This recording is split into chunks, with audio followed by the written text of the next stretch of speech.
அவிநாசி அத்திக்கடவு திட்டத்தை நிறைவேற்ற வலியுறுத்தி அவிநாசியில் 8வது நாளாக 14 பேர் உண்ணாவிரதத்தில் ஈடுபட்டு வருகின்றனர். இந்த கோரிக்கையை நிறைவேற்ற கோரி அப்பகுதியைச் சேர்ந்த நூற்றுக்கணக்கான மக்கள் தங்களது வாக்காளர் அட்டை மற்றும் குடும்ப அட்டைகளை திருப்பி அளிக்கும் போராட்டத்தில் ஈடுபட்டுள்ளனர். திருப்பூர் மாவட்ட ஆட்சியர் அலுவலகத்தில் ஏராளமானவர்கள் குவிந்துள்ளதால் அங்கு பரபரப்பான நிலை காணப்படுகிறது. இது தொடர்பான கூடுதல் தகவல்களை அங்குள்ள எமது செய்தியாளர் நேசராஜிடம் கேட்கலாம். நேசராஜ், சொல்லுங்க, திருப்பூர் மாவட்ட ஆட்சியர் அலுவலகத்தில் அவிநாசி பகுதி மக்கள் குவிந்துள்ளதால் அங்கு நிலைமை தற்போது எப்படி இருக்கு? அவிநாசி அத்திக்கடவு திட்டத்தை உடனடியாக நிறைவேற்ற கோரி 8வது நாளாக தொடர் காலவரையற்ற உண்ணாவிரத்தில் ஈடுபட்டு வர்றாங்க.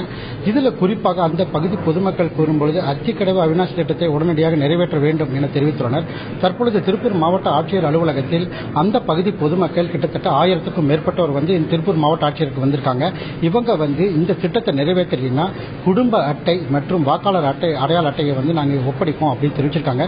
தற்போது திருப்பூர் மாவட்ட ஆட்சியர் அலுவலகத்தில் நம்ம இருக்கிறோம். இங்க பாத்தீங்கன்னா திருப்பூர் மாவட்ட ஆட்சியர் ஜெயந்தி மற்றும் மாவட்ட கண்காணிப்பாளர் சந்தோஷ்குமார் தாகூர் ஆகியோர் முன்னிலையில் பேச்சுவார்த்தை நடத்திட்டு வர்றாங்க. இதுல குறிப்பாக ஜெயந்தி மாவட்ட ஆட்சியர் கூறும்போது அவங்க என்ன சொல்றாங்கன்னா, இந்த திட்டத்தை நான் எடுத்துட்டு போவேன், முக்கியமா நாங்க செயல்படுத்துவோம் அப்படின்னு தெரிவிச்சிருக்காங்க. இருந்தாலும் பொதுமக்கள் என்ன சொல்றாங்கன்னா, உறுதியான நிலைப்பாடு இருந்தா மட்டுமே நாங்க கலைஞ்சு போவோம் அப்படின்னு தெரிவிச்சிருக்காங்க. இதுல குறிப்பாக இந்த திருப்பூர் மாவட்ட ஆட்சியர் அலுவலகம் முன்பு கிட்டத்தட்ட 800க்கும் மேற்பட்டோர் காரை வழிமறிச்சிட்டு இருக்கிறாங்க. இதனால ஒரு பரபரப்பான சூழ்நிலை ஏற்பட்டிருக்குது. இதுல அவங்க முக்கியமா சொல்றது, இந்த தேர்தலில் ஒவ்வொரு அரசியல் கட்சிகளும் இதே போலதான் எங்களுக்கு வாக்குறுதி கொடுத்துட்டு இருக்காங்க. அதிமுகவாகட்டும், திமுகவாகட்டும், மக்கள் நல கூட்டணி ஆகட்டும், காங்கிரஸ் ஆகட்டும், பிஜேபி ஆகட்டும், எல்லாருமே வெறும் வாக்குறுதியை கொடுத்துட்டு வர்றாங்க. இதனால எங்களுக்கு வேதனை அளிக்குது அப்படின்னு தெரிவிச்சிருக்காங்க.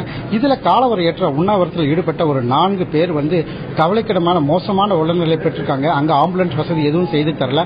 குறிப்பா இந்த பகுதி பொதுமக்களுக்கு அத்திக்கடவு அவிநாசி திட்டத்தை நிறைவேற்ற வேண்டும் என தெரிவிச்சிருக்காங்க. குறிப்பாக கோவை, திருப்பூர், ஈரோடு உள்ளிட்ட பொதுமக்கள் எல்லாருமே பயன்பெற வகையில் நீர்வளம் பெருகும் அப்படின்னு தெரிவித்தது முக்கிய குறிக்கோளாக உள்ளது. நேசராஜ், போராட்டத்தில் ஈடுபட்டுள்ள மக்கள் தங்கள் கோரிக்கை தொடர்பாக அரசு தரப்பில் உடனடியா என்ன அறிவிப்பை எதிர்பார்க்கிறாங்க, அது பற்றி சொல்லுங்க.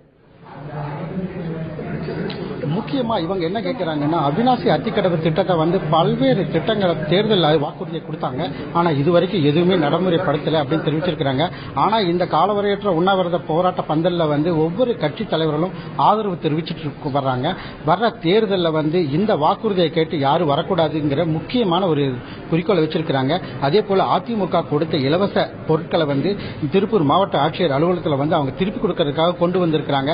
இந்த பேச்சுவார்த்தை தோல்வி அடைந்தால் ஒருவேளை அவங்க குடும்ப அட்டை, வாக்காளர் அடையாள அட்டை, ஆதார் எண்ணை திருப்பி கொடுக்கறதுக்கு தயாராக இருக்காங்க.